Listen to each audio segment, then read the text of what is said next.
Sejam bem-vindos.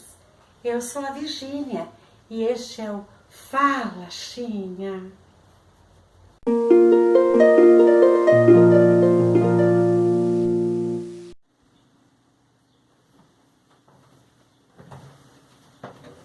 Bem-vindos à série Apocalipse, parte 3. Bom, a parte 2 eu terminei falando em leis, né? Em Atos 7 diz que esse povo, ele era de dura cerviz, ele não estava nem aí para lei. Chegava a época, pagavam um holocausto, ofereciam um holocausto, mas não havia temor, né? Funcionava mais ou menos assim. Dependendo da origem dos pecados, cada pessoa trazia uma pomba, um cordeiro, alimentos, né? Uma novilha, né? E era servido um holocausto de animais, né? Como símbolo de purificação, sacrifício e purificação, né? Havia todo um processo de santificação. Isso você encontra em Êxodo 24. E por detrás desse processo era sangue aspergido, e o holocausto não podia ter defeito, era examinado parte por parte, né? E quanto maior era então a gravidade do pecado, maior era a obrigação com o sacrifício, né? Tudo isso envolvia algo espiritual, mas a alma, o coração não era purificado, né? Naquela época era olho por olho, dente por dente. E depende o delito da pessoa, a pessoa era exterminada, era apedrejada até a morte, né? E mesmo assim, como eu disse, esse povo não temia, né? E ficou 40 anos peregrinando no deserto. Ali eu quero representar o deserto da nossa vida, né?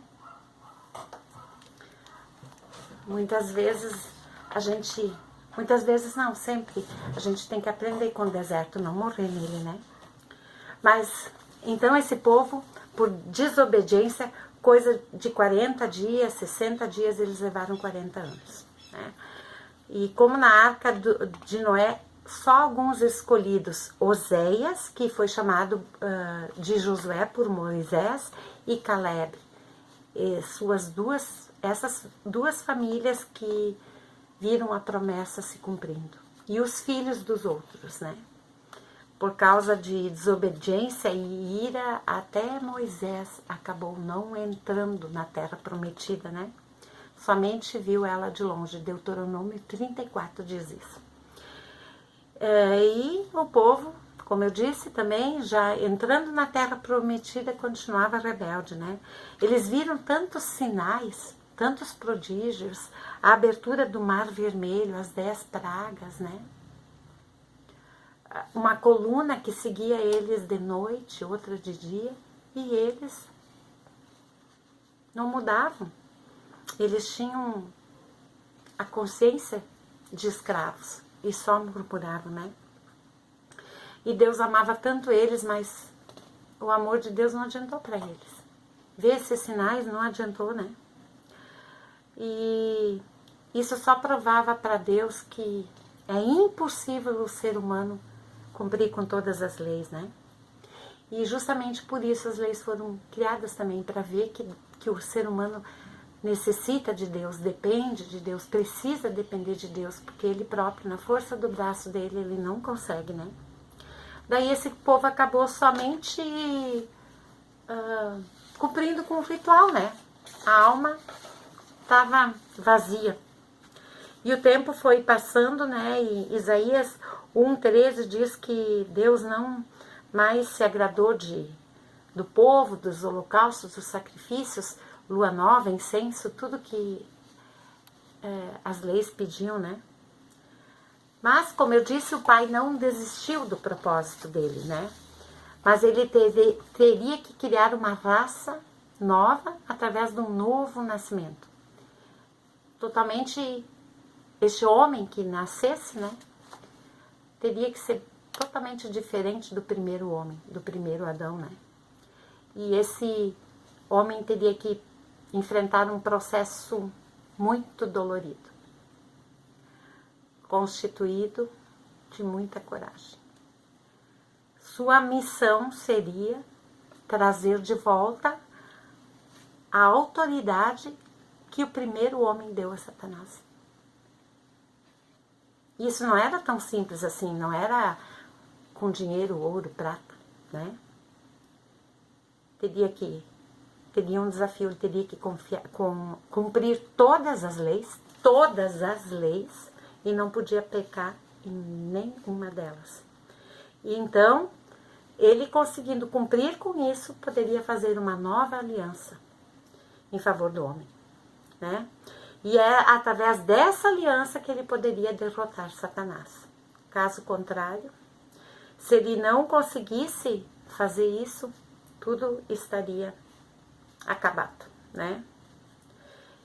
E então, como o Pai escolheu Israel para ser um povo diferenciado, este povo, quando vinha a falecer por causa da fé, pertencia a Deus e somente era julgado por suas obras, né?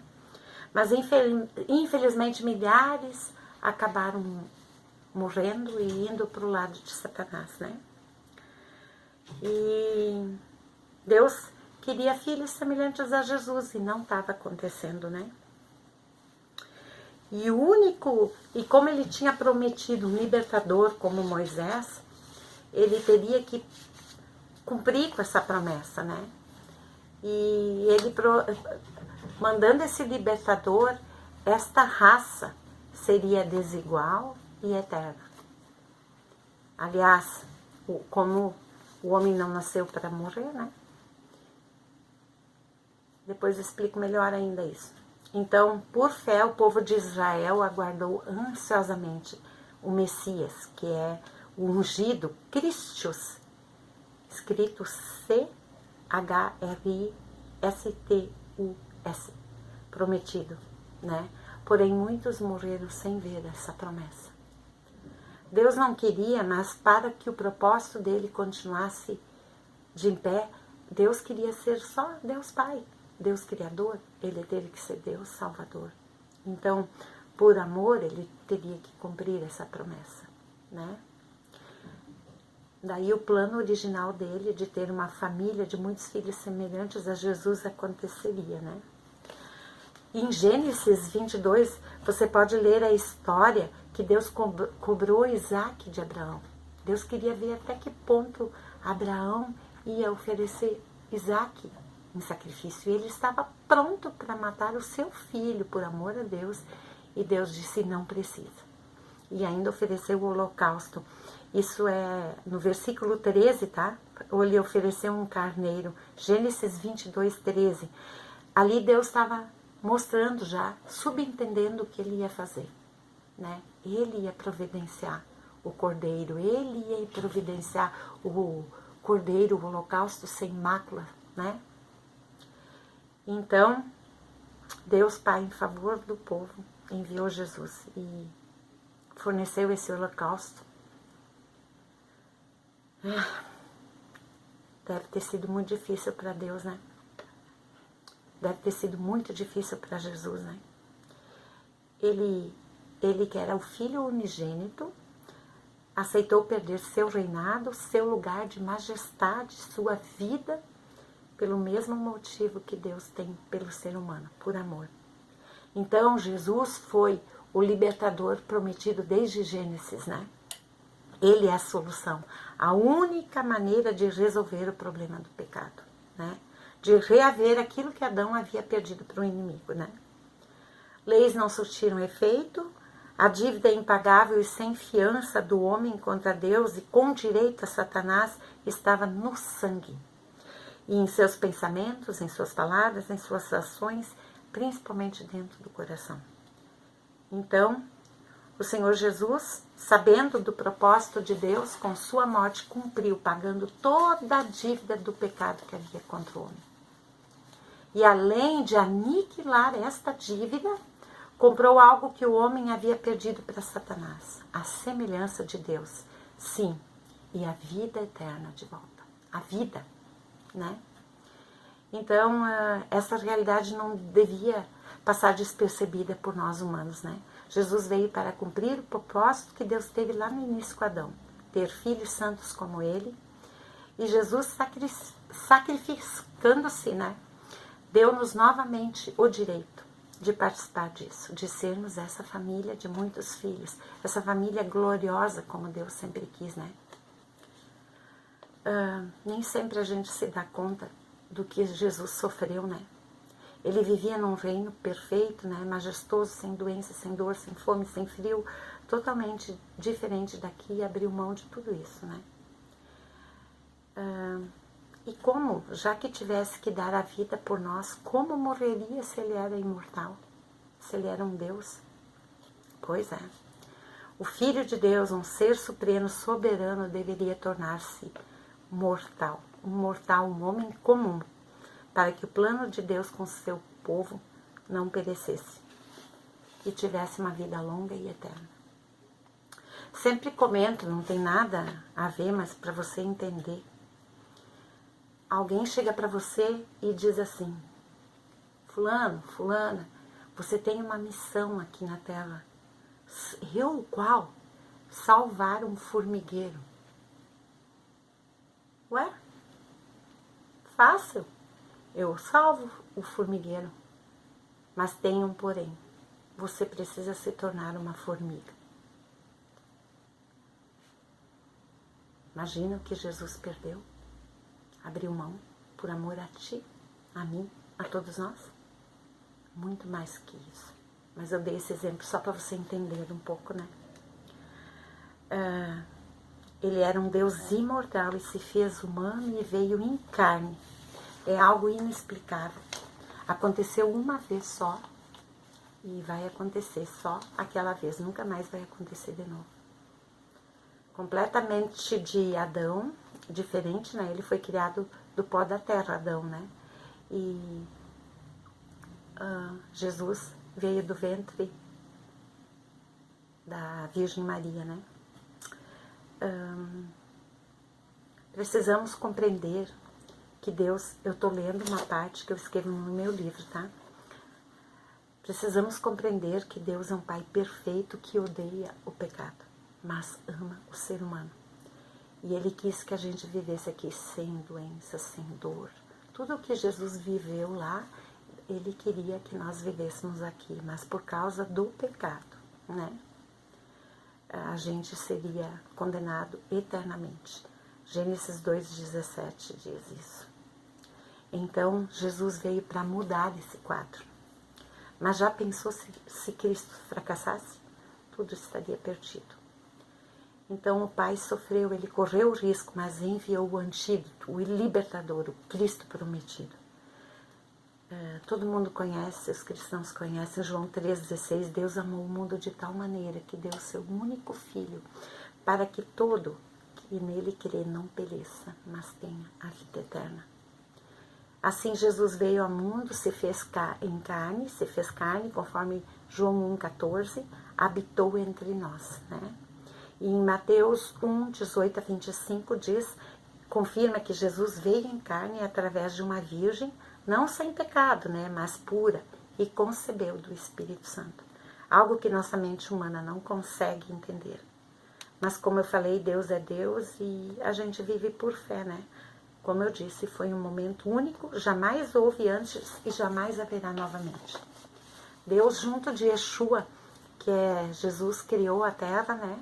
Mas por alguns instantes deixou sua habitação no céu e veio aqui para criar o homem segundo sua imagem.